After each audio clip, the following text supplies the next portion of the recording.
আমার আজকের recipe prawn fried rice. এখানে 300 গ্রাম বাসমতি চাল ভিজিয়ে রাখছি 8 ঘন্টার জন্য।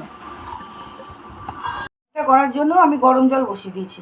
এই জলটা ফুটছে, এই অবস্থায় এখন লবণটা দিয়ে দিতে হবে।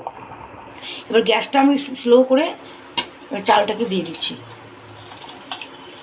আমি সামান্য তেল দিয়ে দিলাম যাতে চালটা ভেঙে না যায়। আমি 1 চামচ ভিনেগার দিলাম যাতে চালটা সাদা থাকবে। এতে রাইসটা হয়ে গেছে। এবার আমি এটা একটা থালার মধ্যে তুলে কিছুটা এভাবে মেলে রাখবো যাতে ঝরঝরে হয়ে যায়। আমি এখানে রসুন কুচি, আদা কুচি আর লঙ্কা কুচি একসঙ্গে আছে, সব দিয়ে দিলাম। এগুলোকে আমি একটু হালকা করে ভেজে নেব।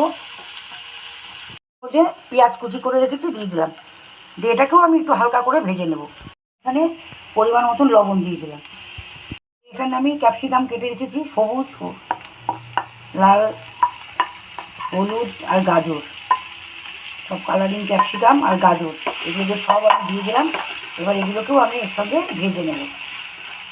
এই যে আমার এটা ভাজা হয়ে গেছে। এরপরে আমি এর মধ্যে রাইসটাকে দিয়ে দেবো।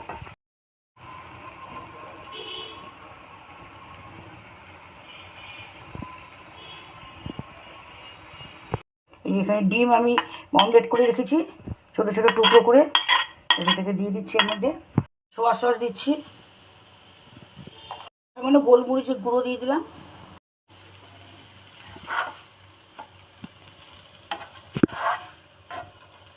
হয়ে গেছে। এবার আমি চিংড়িগুলো এর মধ্যে দিয়ে দিলাম। এবার এটা মিশিয়ে নামিয়ে দেবো।